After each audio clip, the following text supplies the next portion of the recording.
Convido você a abrir sua Bíblia comigo na carta de Paulo aos Filipenses. Filipenses capítulo 4.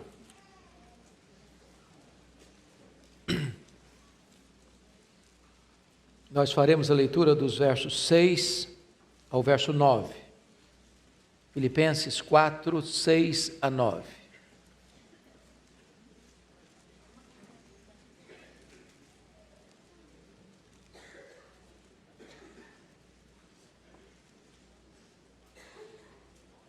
O apóstolo Paulo escreve: não andeis ansiosos de coisa alguma. Em tudo, porém, sejam conhecidas diante de Deus as vossas petições pela oração e pela súplica com ações de graças. E a paz de Deus, que excede todo o entendimento, guardará o vosso coração e a vossa mente em Cristo Jesus. Finalmente, irmãos, tudo que é verdadeiro, tudo que é respeitável, tudo que é justo, tudo que é puro, tudo que é amável, tudo que é de boa fama, se alguma virtude há e se algum louvor existe, seja isso que ocupe o vosso pensamento. O que também aprendestes e recebestes e ouvistes e vistes em mim, isso praticai, e o Deus da paz será convosco. Amém. Hoje eu quero conversar com vocês sobre um tema, sobre um assunto que atinge a todos nós. Se formos honestos com nós mesmos, teremos que admitir que num grau maior ou menor, todos nós enfrentamos esse problema chamado ansiedade.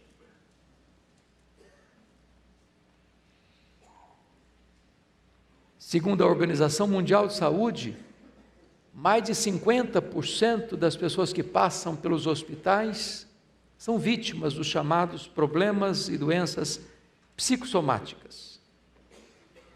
Os problemas da vida vão grudando em nós e nós vamos somatizando isso.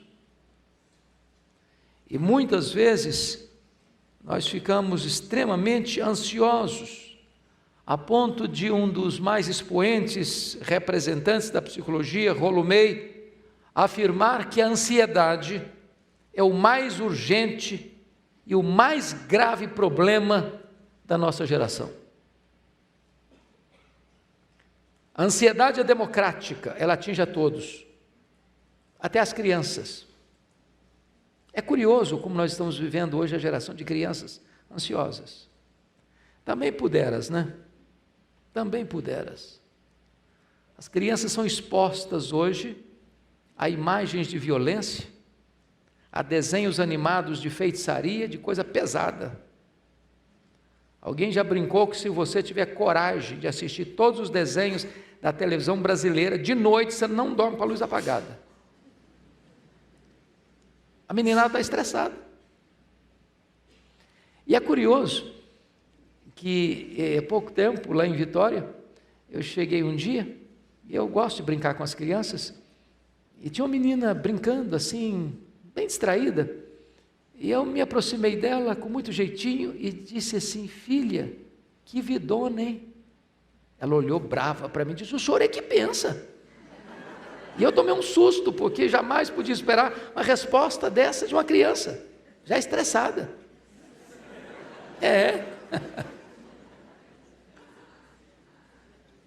Mas a ansiedade atinge os nossos adolescentes, é uma briga com o espelho, as espinhas no rosto, a pressão da família em relação a vestibular, a Enem, resultados. A ansiedade atinge os nossos jovens, vivendo o problema aí, caso ou não caso, com quem caso, quando caso, o que é que eu vou fazer da minha vida? Consegui tirar o diploma, mas cadê o emprego? É um problema. A ansiedade atinge os casais, os casados, né? A pressão da estabilidade financeira, a pressão da garantia no emprego, problema do estudo dos filhos. Hoje a educação virou uma indústria cara, caríssima. namoro dos filhos, o medo de perder o emprego já na meia-idade. O que é que eu vou fazer? A ansiedade atinge os idosos, medo de doença, medo de solidão, medo em relação aos filhos, aos netos. E eu vou fazer uma perguntinha para você agora. Qual foi a última vez que você viu uma pessoa ansiosa?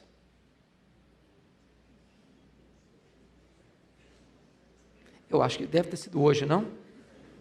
Você se olhou no espelho antes de vir para cá.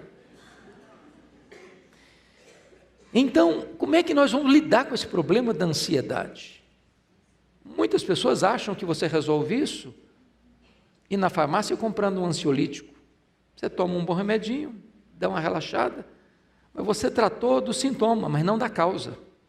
Como é que a gente lida com isso? Bom, Paulo trata desse assunto no texto que nós lemos. E ele primeiro diagnostica o problema, no versículo 6.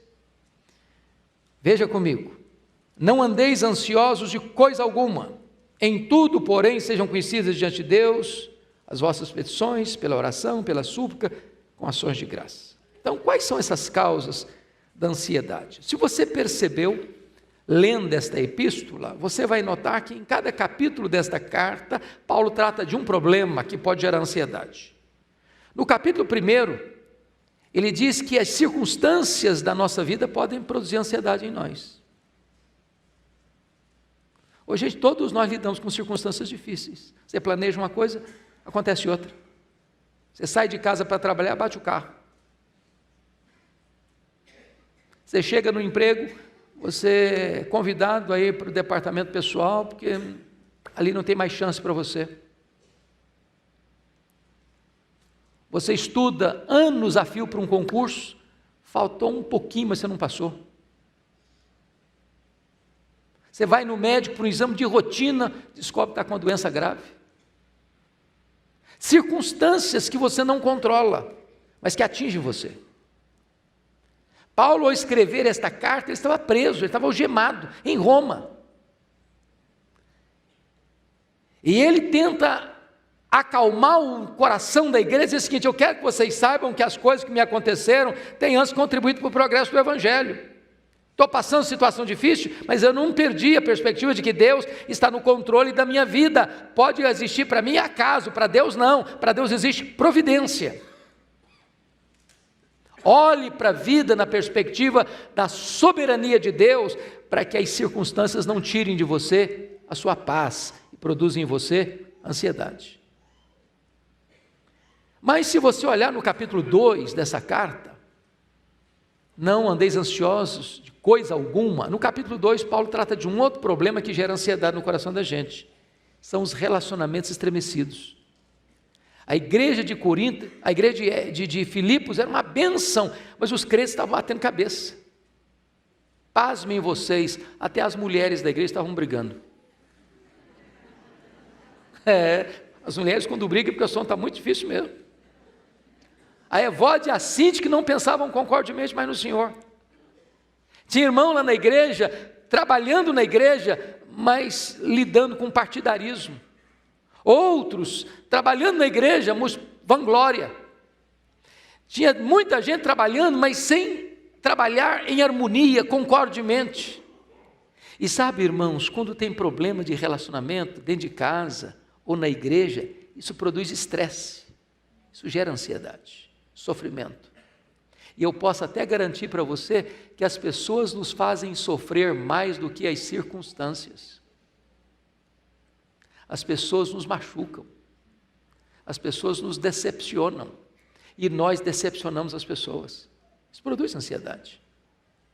Quando Paulo vai para o capítulo 3, ele fala de um outro assunto que gera ansiedade. Lá no capítulo 3, versículo 19, ele diz que existem algumas pessoas que só se preocupam com coisas terrenas.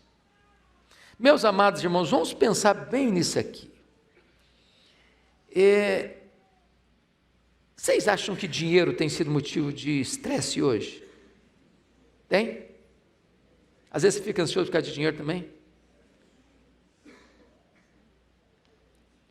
É curioso como a nossa geração mudou o padrão. Por isso tanta ansiedade. Por exemplo, na década de 50, nós consumíamos 5 vezes menos do que consumimos hoje. E não estamos mais felizes por isso. O luxo do ontem tornou-se necessidade do hoje. Pega o universo infantil, por exemplo. Quem tem a minha idade aqui, a não ser que tenha nascido num berço de ouro, se lembra que você, quando era criança, tinha um brinquedo. E às vezes que você mesmo fez, não tinha dinheiro para comprar. Você está frustrado por causa disso? Está complexado por causa disso? Está não. Hoje, quando a criança nasce, ela tem mais brinquedo que ela consegue brincar a vida inteira. Mas compramos mais. Nós entramos num mundo de consumismo inveterado. Nos endividamos por isso, compramos com leves 10 suaves prestações que vão vencer e você vai ter que pagar. Fica prisioneiro de cartão de crédito que tem um juro astronômico, depois você fica com um garrote no pescoço, sufocado. Mas a compulsão da compra, as placas do comércio tão convidativas, leva você a comprar o que você não precisa, às vezes até com dinheiro que você não tem, para impressionar a pessoa que você nem conhece. Isso gera o quê? Ansiedade. Agora pense comigo que quando Paulo está tratando de ansiedade, alguém já disse que a ansiedade é você ser crucificado entre 2 ladrões. O ladrão do passado e o ladrão do futuro. O ladrão do passado é o remorso, o ladrão do futuro é a preocupação. Tem gente que está ansiosa hoje porque não resolveu os problemas do ontem. E Paulo lida com isso no capítulo 3 dessa carta, quando ele diz: esquecendo-me das coisas que para trás ficam, prossigo para frente, para o alvo, para a soberana vocação de Deus. Pense quem foi Paulo. Foi um assassino, mandou matar muita gente, tinha muito sangue derramado, e ele tinha as mãos contaminadas de sangue. Se ele não tivesse se apropriado do perdão de Deus, ele tinha que viver num divã, num psicanalista a vida inteira. Então talvez você precise fazer aí uma faxina no seu passado, quebrar alguns grilhões, romper algumas cadeias, algumas reminiscências amargas. Você que às vezes foi machucado na sua infância, foi abusado sexualmente na sua infância, ou você que sofreu algum bullying na escola e até hoje você carrega traumas e dores na alma, você precisa deixar o passado no passado, para que o passado não seja uma assombração no seu presente. Mas também a ansiedade é você ser crucificado diante de um outro ladrão chamado preocupação. Aí é o problema do amanhã. Você não vive hoje porque você está preocupado com o amanhã. O amanhã nem chegou ainda e você já está ansioso. Então, é muito importante entender aqui algumas coisas.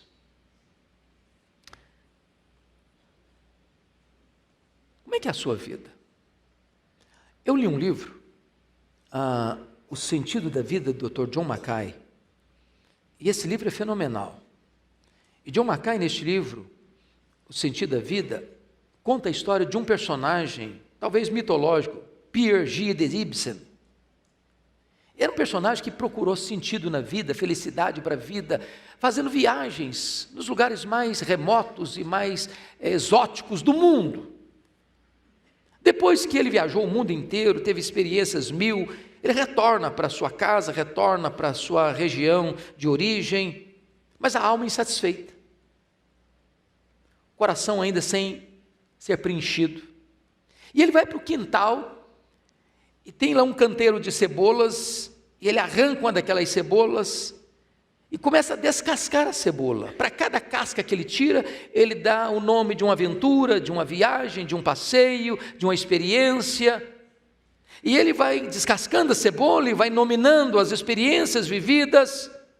Ao final ele descobriu que aquela cebola só tinha casca. Era tudo que ela tinha. E ele disse: assim foi a minha vida, só casca. Tem muitas pessoas que estão vazias, porque elas estão buscando sentido naquilo que não tem sentido. Estão ansiosas.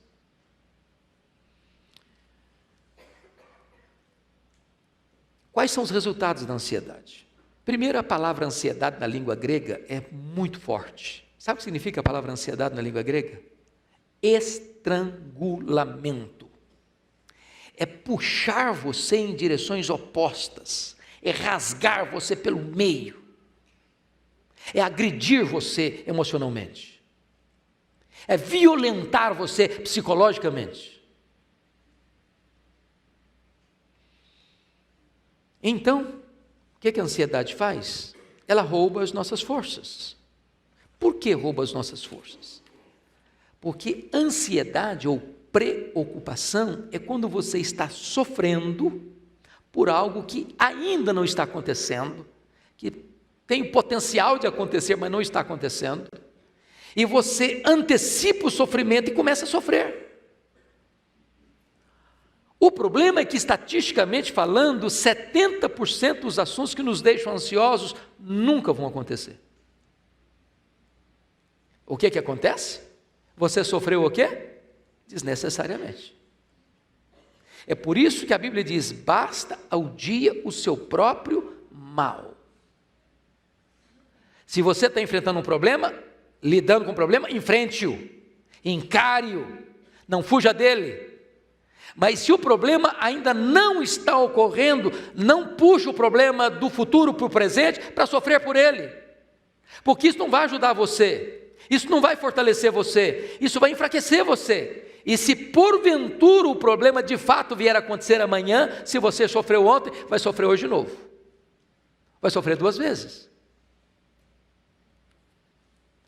Mas sabe o que a Bíblia diz?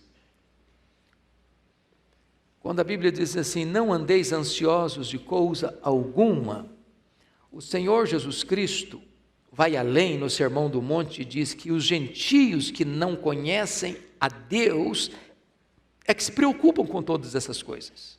Em outras palavras, quando Jesus trata do assunto ansiedade, ele está dizendo que a ansiedade é um sinal de incredulidade. Eu fico ansioso porque, na verdade, eu penso que Deus não é suficientemente bom, nem suficientemente amoroso, nem suficientemente poderoso para cuidar da minha vida. Eu fico ansioso quando eu trago para mim mesmo a solução dos meus problemas. Eu descreio da providência de Deus, eu descreio do cuidado de Deus, eu descreio do controle pleno de Deus na minha vida, na minha história, e então eu tomo nas minhas próprias mãos, e como eu não sou suficientemente forte, ou sábio, ou poderoso para resolver os meus problemas, eu fico ansioso. É um ato de incredulidade. Talvez o que nós pudéssemos pensar agora é lembrar o que Paulo escreveu aos Romanos 8:28. Ele diz assim: sabemos que todas as coisas cooperam para o bem daqueles que amam a Deus, daqueles que são chamados segundo o seu propósito. Irmãos, você crer nisso, confiar nisso, traz descanso para a alma. Ele não diz nós sentimos, ele não diz nós imaginamos, ele diz nós sabemos. Isso não é a linguagem da conjectura hipotética, esta é a linguagem da certeza experimental. Nós sabemos que Deus está no controle, que Ele está com as rédeas nas mãos, que não tem acaso, que não tem sorte, que não tem azar, que tem providência, que tem cuidado de Deus, que tem agir de Deus. Às vezes nós ficamos ansiosos, sabe por quê, irmãos? Nós não enxergamos na curva, nós não enxergamos no escuro, nós não sabemos o que está lá no final da linha, nós não sabemos o final dessa história, qual vai ser o último capítulo. Ele sofre, porque não crê que Deus está no controle.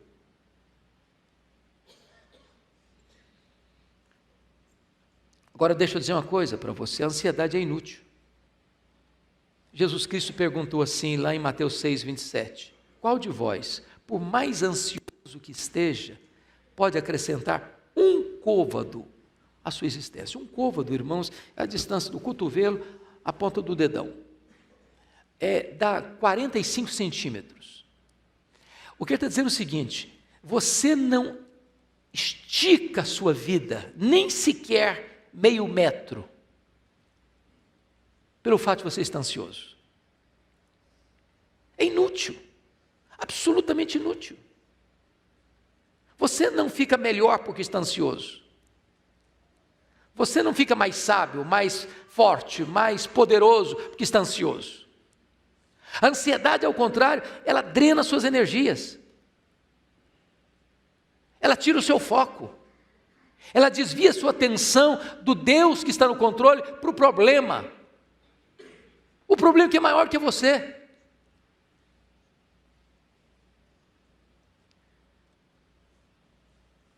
Tem horas que talvez o que a gente precisava fazer é o que Pedro recomendou: lançando sobre ele toda a vossa ansiedade, porque ele tem cuidado de vós. Tem hora na vida, irmãos, convenhamos, que os problemas são tantos e tão fortes que nós perdemos o controle. Já aconteceu isso com você? Pensa em Paulo indo para Roma, o navio jogado de um lado para o outro. Chegou um momento que diz a Bíblia que eles largaram o leme e foram sendo levados. Tem hora que você, querendo ou não tem mais o controle da situação. Mas quando você perde o controle da situação, Deus não perdeu. Deus continua no controle. Então o crente vive, não é pelo sentimento, o crente vive pela fé. Eu não estou no controle, mas eu sei que Deus está. Eu não tenho mais controle sobre a minha saúde, eu não tenho controle mais sobre a minha família, eu não tenho controle mais sobre o meu trabalho, eu não tenho controle mais sobre isso, eu não tenho controle mais sobre aquilo, mas Deus está no controle. E você descansa. Você lança aos pés dele toda a sua ansiedade. Mas preste atenção. A ansiedade, ela é incompatível com a fé cristã. Portanto, disse o Senhor Jesus: não vos inquieteis dizendo que comeremos, que beberemos, com que nos vestiremos. George Miller, que foi um homem de fé, um homem de oração, disse o seguinte: o começo da ansiedade é o fim da fé. O começo da ansiedade é o fim da fé. Mas deixa eu dizer algo para você. A ansiedade, de certa forma, é uma falta de bom senso. Porque às vezes a gente está sofrendo tanto agora, por aquilo que vai ser ter uma bênção amanhã. Quantos pais estão chorando por um filho hoje, sem nem perceber o que Deus vai fazer? Levanta esse filho, levanta essa filha, para ser uma bênção. E você está chorando, sofrendo hoje, em vez de estar confiando na providência de Deus. Eu nunca me esqueço de uma cena a que eu passei no seminário. Eu morava num prédio, Raquel, é o prédio anexo ao prédio maior do seminário, e só tinha um bebedouro, ficava lá no final do corredor. Estava no quarto 9, tinha que rodar alguns metros para ir no bebedouro tomar água à noite. E eu estou levantando de madrugada para ir no bebedouro, quando estou passando, a porta do quarto de um colega aberta, colega de turma. Aliás, o mais jovem colega de turma.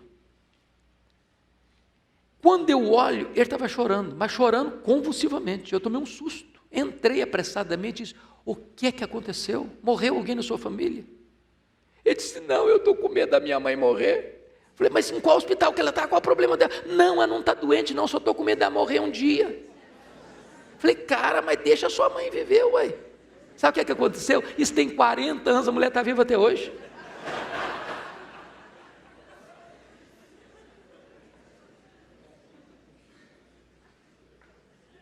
Falta de bom senso, você sofrer, você não está no controle.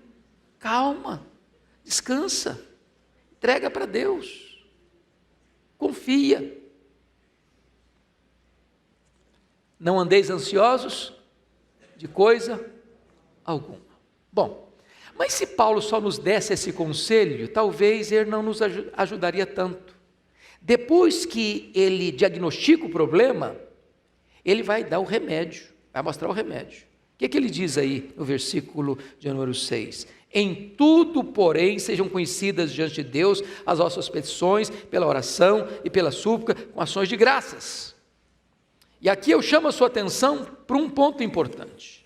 Como é que você resolve a ansiedade? Paulo nos dá uma receita com 3 remédios eficazes. Primeira coisa, você quer resolver o seu problema de ansiedade? Aprenda a orar corretamente. E no versículo 6, ele fala de 3 tipos de oração. Ele fala de oração, de súplica e de ações de graças. A palavra oração aí no grego é a mesma palavra para adoração. Então ele está falando de 3 coisas. Você adora a Deus, você suplica a Deus e você dá graças a Deus. Você adora a Deus por quem Deus é. Você pede a Deus porque Ele é seu Pai. E você dá graças a Deus por aquilo que Ele faz. Como é que você resolve o problema de ansiedade? Primeira coisa, precisa saber quem é o seu Deus. Quem é o seu Deus? Quão grande Ele é? Quão poderoso Ele é? Quão capaz Ele é? Quão suficiente Ele é para cuidar de você? A W. Tozer, um dos mais expoentes escritores do século passado, ele diz que o maior problema nosso é que nós passamos o tempo todo tomando o nosso próprio pulso e olhando para o nosso próprio umbigo, quando na verdade a maior necessidade nossa é saber quão grande é o nosso Deus, quão grande é o seu Deus.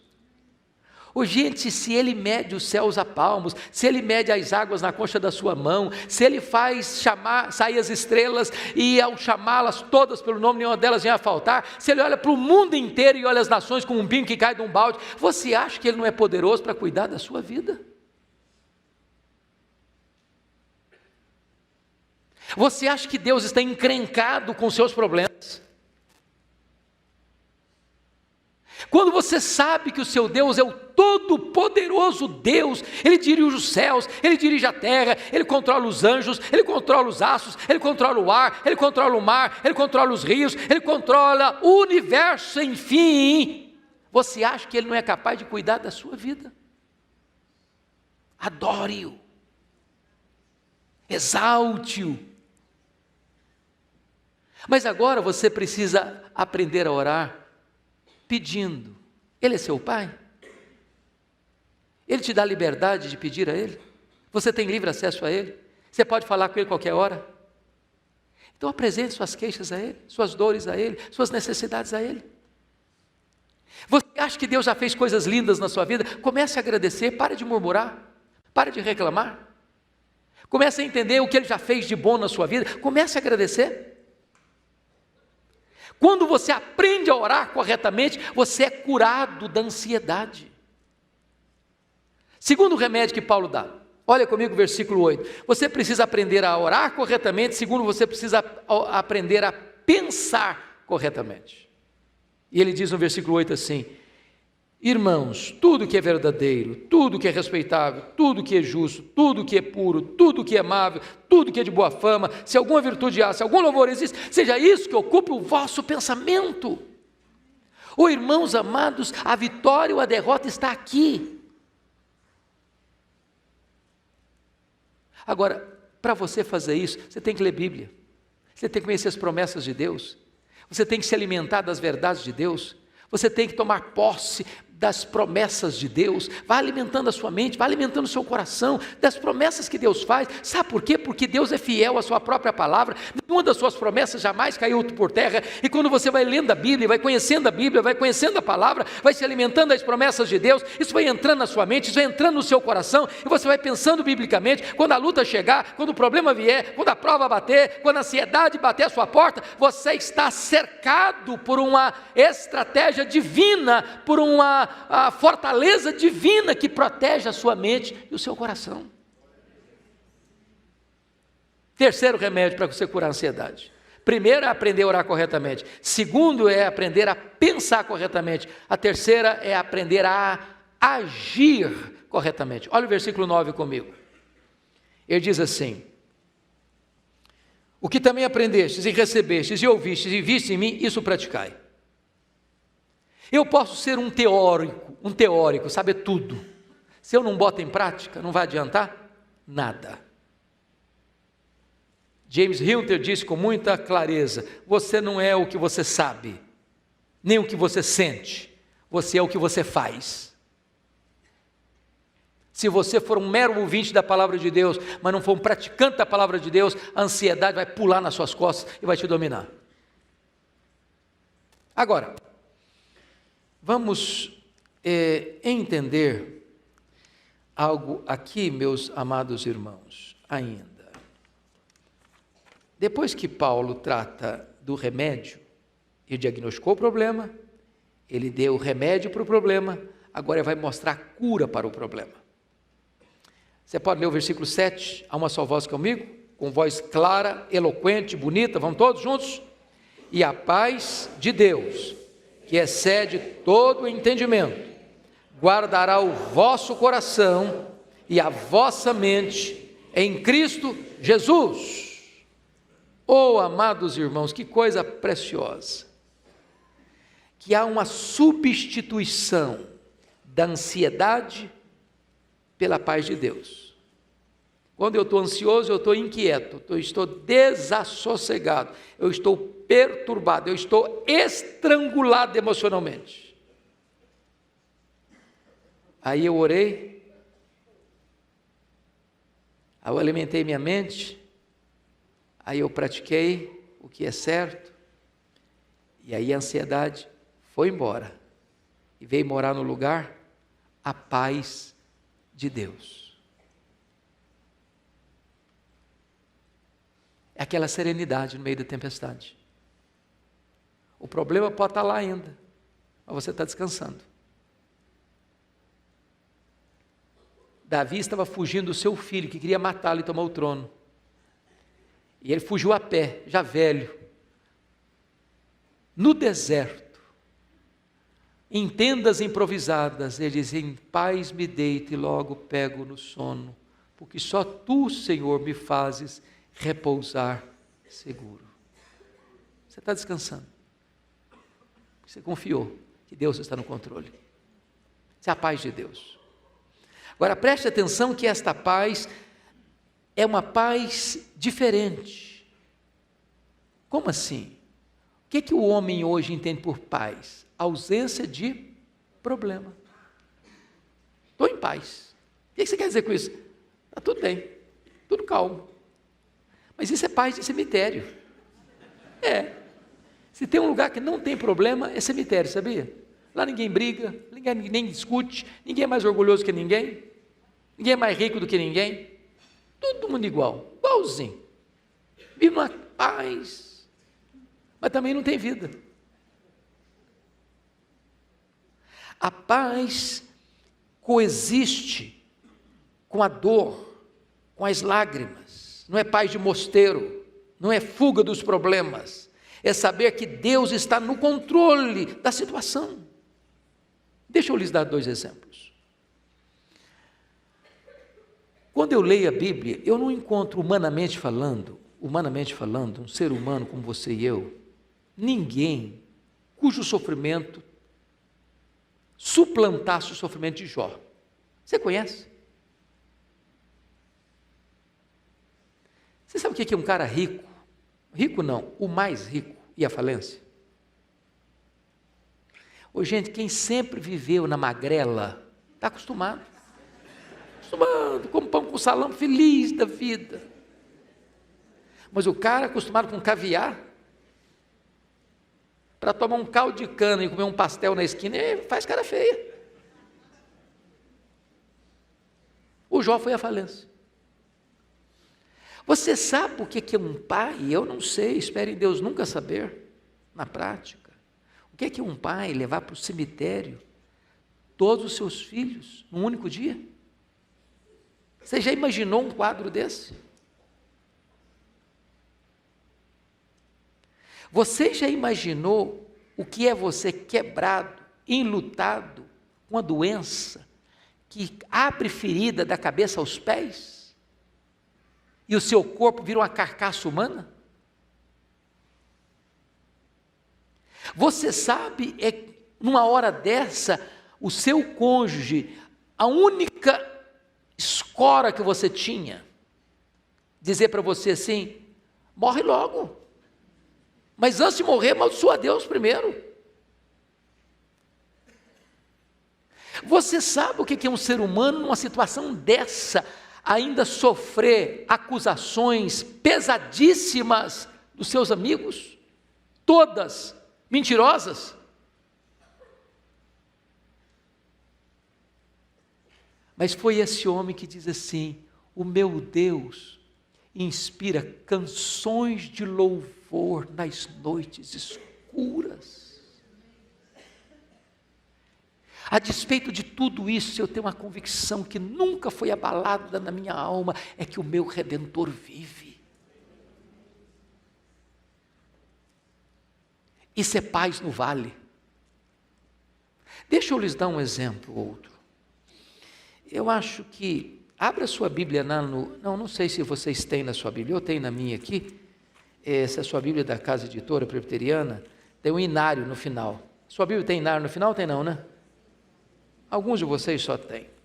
Deixa eu abrir aqui no hino 108, um dos hinos mais bonitos do nosso inário. Você conhece: se paz a mais doce me deres gozar, se dor a mais forte sofrer, ó seja onde for, tu me fazes saber que feliz com Jesus sempre sou. Sou feliz com Jesus, sou feliz com Jesus meu Senhor. Aí você diz: esse homem devia estar muito feliz nesse dia que compôs essa música. Que música linda! Mas quem compôs essa música? Quem compôs essa música foi um advogado presbiteriano, convertido a Cristo pelo ministério de Dwight Lyman Moody, um homem muito rico em Chicago. E esse homem, que nasceu em 1828 e morreu em 1888, em 1861, ele casou-se com Ana. Nasceu um filho, e o menino morreu com 4 anos de idade, no dia 9 de outubro de 1871. Em 1873, ele vai para a Europa para encontrar com Moody, e mais tarde, ele enfrenta um grande problema, um incêndio. Ele estava fora de casa, um incêndio atinge Chicago, destrói muito da cidade de Chicago. Ele estava em Louisiana, ele recebe a notícia e sai desesperado para casa, com medo de chegar lá e a sua família ter sido destruída pelo incêndio. Louvado seja Deus, a família foi poupada do incêndio, mas grande parte da sua fortuna ficou destruída pelas chamas. No dia 22 de novembro de 1873, ele resolve ir com a família no navio Ville de Havre, de Nova York para a Europa, para um tempo de descanso. Na véspera da viagem, não consegue embarcar. Manda sua esposa e suas 4 filhas. Aquele navio afundou, matando 226 pessoas. No dia 1º de dezembro de 1873, ele recebe um telegrama da sua esposa: salva, porém só. As 4 filhas morreram no naufrágio. Dr. Spafford pega um navio e vai para a Europa ao encontrar sua esposa.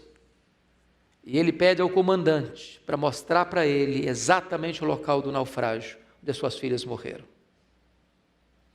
E ele, que nunca tinha composto nenhuma música, escrito nenhuma poesia, quando ele vê o local, o Deus que inspira canções de louvor nas noites escuras, colocou no coração dele esta música: se paz a mais doce me deres sofrer, se dor a mais forte sofrer, ó seja o que for, tu me fazes saber que feliz com Jesus sempre sou.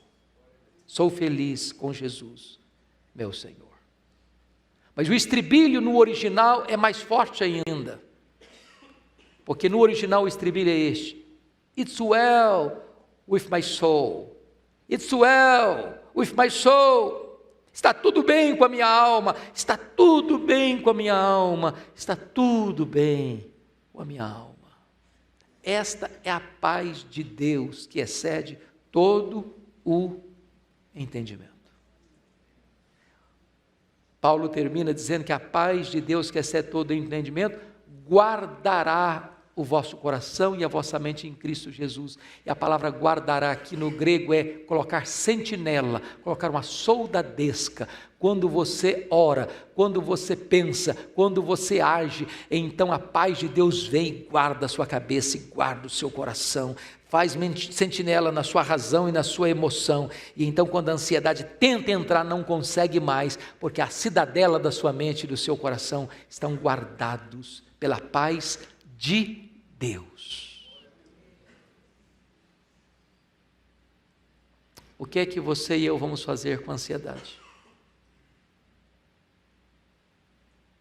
A ordem de Deus é: não andeis ansiosos de coisa alguma. Vamos orar? Você precisa de tratar disso no seu coração? Se você e eu não somos o que nós sentimos ou falamos, mas somos o que nós fazemos, eu quero então agora recomendar a você de forma prática. Eu não sei se você tem vida devocional. Nós estamos correndo demais, não estamos? Às vezes você está ocupado demais para se ocupar com Deus. Talvez uma coisa prática, tire 10 minutos pelo menos. Você abrir sua Bíblia, você curvar o seu joelho, você falar com Deus.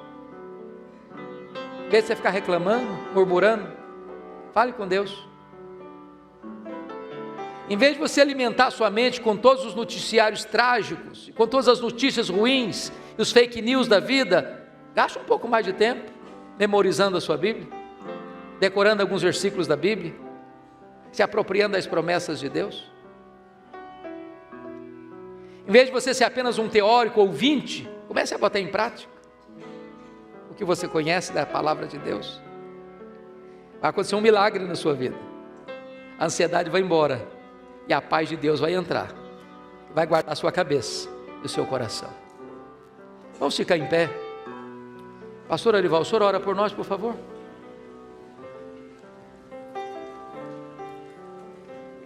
Eu vou orar e vou trocar o hino. Nós temos que cantar agora, sou feliz com Jesus. 108. Senhor Deus, o Senhor conhece a nossa estrutura. E o Senhor sabe que nós somos pó. Nós somos frágeis. Mas a Tua palavra nos diz, e nós cremos nesta noite, que tudo podemos naquele que nos fortalece. Na força do Senhor, na força da Tua palavra, na força das Tuas promessas, na força do Espírito Santo, nós queremos expulsar da nossa mente, do nosso coração, toda a ansiedade aqui nesta noite. Queremos ser curados, queremos lançar sobre Ti, queremos despejar aos Teus pés todas as nossas preocupações, angústias, ansiedades. Cura-nos, Pai. Ordena aí, do Teu trono de graça e de misericórdia, ordena que a paz de Jesus, que excede todo entendimento, seja derramada em cada coração aqui nessa noite. Que cada mente possa experimentar a paz celestial. Que nós possamos voltar para casa desfrutando dessa paz. Que possamos deitar hoje à noite, pegar logo no sono, porque só Tu fazes-nos descansar com segurança. Pai, nós não queremos ausência de problemas. Nós queremos graça para enfrentar os problemas. Porque quando nós estamos fracos, aí é que nós somos fortes. O Teu poder se aperfeiçoa na nossa fraqueza. Então, guarda o Teu povo nesta noite. Consola o Teu povo. Anima o Teu povo. Fortalece o Teu povo. Em nome de Jesus. Amém.